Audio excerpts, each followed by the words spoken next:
J'ai envie de partager des textes qui sont puissants pour créer la vie de nos rêves et être heureux, pour vrai, avec toute la magie qu'on peut créer soi-même. L'imagination crée la réalité, par Neville Goddard. Comment fonctionne la loi?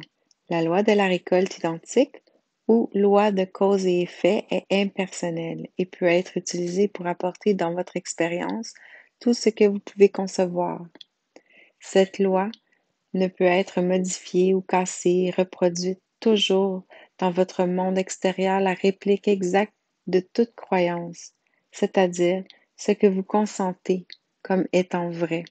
Puisque la conscience est la seule cause, vous ne pouvez pas blâmer les autres pour les conditions qui existent actuellement, ni faire porter la cause des problèmes auxquels vous êtes maintenant confrontés sur la chance ou le destin. Rien ne peut changer le cours des événements de votre vie, sauf un changement dans votre propre conscience. Par conséquent, un changement dans la conscience reflètera ce changement à l'avenir, tout aussi sûrement que les croyances passées reflètent le présent. L'homme est pure conscience, sans forme, et ce qu'il conçoit être est une illusion ou le reflet d'idées particulières qu'il considère comme vraies. Ces illusions existent uniquement tant que l'homme porte son attention sur elles et leur donne vie. L'esprit conscient forme les croyances et les opinions à partir du témoignage de ses sens ou des perceptions du monde extérieur. La puissance créatrice au sein de chacun de nous accepte comme vrai ce que l'esprit conscient impressionne sur elle.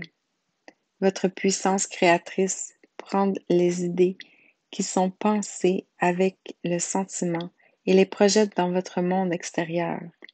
Il est important de vous rappeler que toutes les pensées ne sont pas créatives. Seules celles que vous consentez comme vraies ou qui sont liées à un sentiment créent les circonstances et les événements que vous rencontrerez plus tard dans votre vie. Par conséquent, vous devez maintenir la garde sur les émotions que vous permettez de pénétrer dans votre conscience, comme vous feriez une discrimination en ne permettant pas à un étranger d'entrer dans votre maison. Vous ne pouvez pas permettre à des émotions négatives de pénétrer votre esprit sans avoir à subir les conséquences de l'expérience de l'état qui est joint à ces émotions. La peur de la perte apporte la peur dans le monde. Vous pouvez prendre toutes les précautions dans le monde extérieur pour vous prémunir contre cette perte, mais si vous craignez la perte, vous la manifesterez très certainement dans vos affaires. Le sentiment d'amour et de joie crée des événements heureux et des relations aimantes. Se sentir abondant apporte la richesse dans votre vie. Une personne qui n'aime pas ou qui est méfiante et sans que les autres profitent d'elle attire à elle ce qu'elle croit. Peu importe ce que cette personne fait dans son monde extérieur, ses relations avec les autres reflèteront ce qu'elle accepte comme vrai. Elle désirera peut-être une relation amoureuse, mais elle ne pourra attirer à elle que ce dont elle a conscience d'être.